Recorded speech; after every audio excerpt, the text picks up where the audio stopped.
अगर आप लोग फिक्स डिपॉजिट करने जा रहे हो तो ये वीडियो देखो, क्योंकि इस वीडियो में आप लोगों को बताऊंगा शॉर्ट टर्म और लॉन्ग टर्म के फिक्स डिपॉजिट के बीच के डिफरेंस को। और ये डिफरेंस कोई मामूली नहीं होने वाले हैं, ये आप लोगों के जो प्रेजेंट सिचुएशन है, जो बाद में आने वाली सिचुएशन है, उसके बारे में बताएगा और आप लोगों को डिसीजन लेने में मदद कर पाएगा कि फिक्स डिपॉजिट कराना कितने समय के लिए बेहतर होगा और कौन सा फिक्स डिपॉजिट किन कंडीशंस के लिए और कब करना चाहिए। देखिए, थोड़ी डिटेल वीडियो होगी जो शायद लंबी हो जाए, या फिर मैं इसको जल्दी से जल्दी खत्म करने की जितना छोटा हो सके मैं बनाने की कोशिश करूंगा और आप लोगों को पूरी जानकारी देने की कोशिश करूंगा। तो वीडियो को शुरू से लेकर के अंत तक देखिए। कोई भी क्वेश्चन आएगा तो नीचे कमेंट बॉक्स में अपना क्वेश्चन छोड़ना मत भूलिएगा। आपको अगर कोई फीडबैक देना हो इस वीडियो से रिलेटेड या फिर कोई बैंक की फिक्स डिपॉजिट को लेकर कंफ्यूजन है तो नीचे कमेंट करके आप पूछ सकते हैं।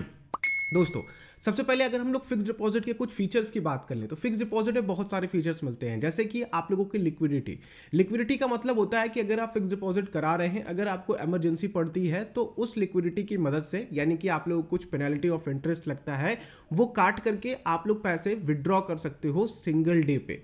ठीक है। बैंकों के फिक्स डिपॉजिट की बात करते हैं तो वो 7 दिन से लेकर के आप लोगों को 10 साल तक ऑफर करती हैं, जो कि लॉन्ग टर्म का ऑप्शन मिल जाता है आप लोगों को। पोस्ट ऑफिस की बात करते हैं तो वो 1 साल से लेकर के 5 साल तक के फिक्स डिपॉजिट आप लोगों के सामने ऑफर करते हैं। अलग अलग लैंडर्स के, अलग अलग बैंक्स के फिक्स डिपॉजिट के इंटरेस्ट रेट्स अलग अलग हो सकते हैं, जैसे कि एनबीएफसीज में आप लोगों को ज़्यादा इंटरेस्ट मिल जाते हैं, बैंकों में उनके मुकाबले कम मिल जाते हैं। अगर आप लोग जाते हो कॉर्पोरेट फिक्स डिपॉजिट की तरफ तो वहां भी आप लोगों को बेहतर रिटर्न मिल जाते हैं एज कंपेयर टू बैंक्स और पोस्ट ऑफिस। देखिए, ये तो एक अलग टॉपिक है कि कौन सी फिक्स डिपॉजिट कराएं। वैसे तो मैंने आप लोगों को फिक्स डिपॉजिट से रिलेटेड बहुत सारी वीडियोस बना रखी है, जाकर के देखिए और अपने लिए बेस्ट फिक्स डिपॉजिट का ऑप्शन चूज कीजिए। तो दोस्तों, सबसे पहले हम बात करते हैं अपने शॉर्ट टर्म फिक्स डिपॉजिट की। शॉर्ट टर्म फिक्स डिपॉजिट अगर आप टेनर की देखो तो 7 दिन से लेकर के 2 से 3 साल आप मान सकते हो, मैक्सिमम 3 साल जा सकते हो। अगर आप इससे लंबा जा रहे हो तो उसको लॉन्ग टर्म की कैटेगरी में डाल देना। ठीक है। तो शॉर्ट टर्म की फिक्स डिपॉजिट की बात करें दोस्तों तो इसकी लिक्विडिटी के लिए हम लोग शॉर्ट टर्म की फिक्स डिपॉजिट कराते हैं। इनमें इंटरेस्ट रेट्स में बहुत ज्यादा फर्क नहीं पड़ता है, इसलिए आप लोगों को इंटरेस्ट रेट्स को देख करके शॉर्ट टर्म के फिक्स डिपॉजिट में इन्वेस्ट नहीं करना चाहिए। अगर आप लोग शॉर्ट टर्म के फिक्स डिपॉजिट कर रहे हैं तो ध्यान ये रखिएगा कि आप लोगों के इमरजेंसी फंड्स के लिए वो पैसा होना चाहिए। मान लीजिए कि आप लोगों को मेडिकल इमरजेंसी पड़ी, ठीक है, अगर आप लोग किसी और से पैसा उधार नहीं लेना चाहते हो, आपने हेल्थ इंश्योरेंस नहीं करा रखा है, तो आप लोगों के पास शॉर्ट टर्म की फिक्स डिपॉजिट होनी चाहिए। बाई चांस कभी किसी तरह के एक्सीडेंट्स हो गए या फिर कोई फैमिली में बीमार पड़ गया, एक सीरियस इंजरी हो गई किसी की, तो आपको अगर पैसे की जरूरत पड़ेगी तो किसी से उधार नहीं लेना पड़ेगा, किसी के सामने हाथ नहीं फैलाना पड़ेगा, आपकी इमरजेंसी में ये पूरे हो जाएंगे। वहीं पर दोस्तों, अगर बाई चांस आपको इमरजेंसी फंड की जरूरत पड़ती है, जैसे कि आप लोगों को कोई लैंड वगैरह दिख रही है, अगर वो आपको सस्ते में मिल रही है तो आप पैसे जब जुटाने जाते हो तो वो चीजें नहीं हो पाती हैं, तो फिर ये शॉर्ट टर्म की फिक्स डिपॉजिट आप लोगों को काम आती हैं, जिसको आप लोग तोड़वाते हो और जिसमें इंटरेस्ट पेनल्टी कम लगती है और आप लोगों का वो गोल पूरा हो जाता है, यानी कि इमरजेंसी आप लोगों की पूरी हो जाती है। दोस्तों, अगर आप अभी प्रेजेंट में फिक्स डिपॉजिट करा रहे हो तो शॉर्ट टर्म की फिक्स डिपॉजिट कराओ, ये मेरे लिए सजेशन रहेगा आपको। बाकी हम लोग आगे बात करते हैं कि मैंने ये क्यों कहा है।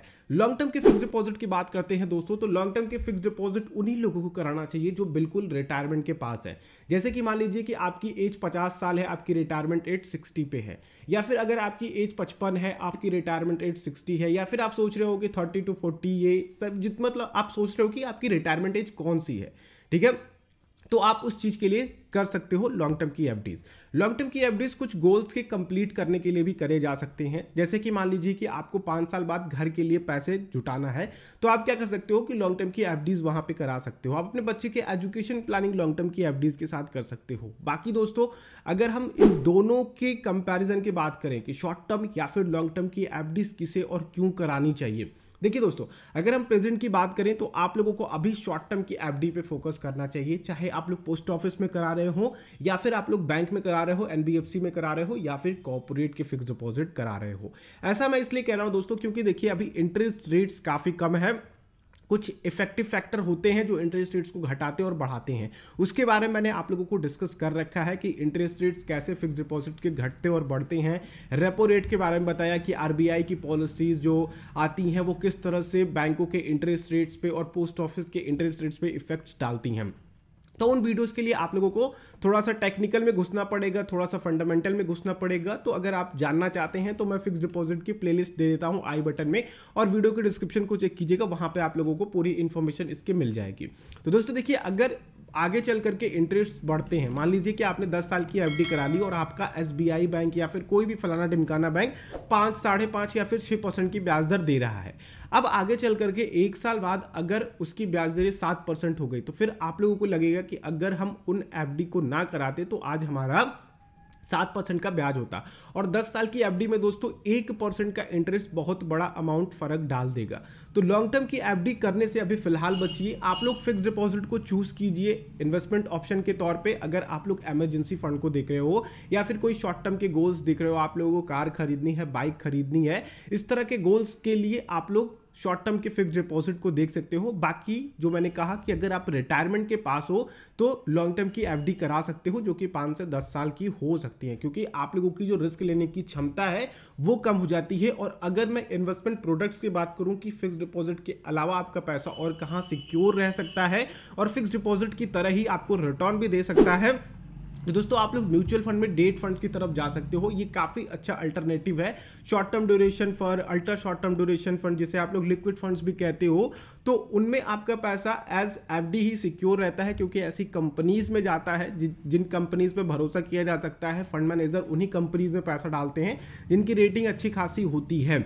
तो आप डेट फंड्स की तरफ जा सकते हो, जिनमें liquid fund, ultra short term duration fund को चूज कर सकते हो, जिसमें आप लोगों को 7 से लेकर के 10% तक का जो रेट ऑफ रिटर्न है वो मिल सकता है। तो इसमें कुछ कैपिटल गेन्स लगते हैं, इनमें जो टैक्सेस होते हैं वो डिफरेंट हो जाते हैं। यहाँ पे आप लोगों को कैपिटल गेन टैक्स देना पड़ता है म्यूचुअल फंड में। वहीं पे अगर आप लोग एफडी में जाते हो तो आप लोगों के टीडीएस वगैरह कटते हैं। अगर आप लोग का जो भी इनकम वहां से अर्न हो रही है वो आप लोगों की एनुअल इनकम में जाती है। तो ये एक अलग टॉपिक है, इसको हम लोग डिटेल में डिस्कस करेंगे। बाकी दोस्तों आप लोगों को क्या लगता है कि आप लोग शॉर्ट टर्म की एफडी कराओगे या फिर लॉन्ग टर्म की एफडी कराओगे?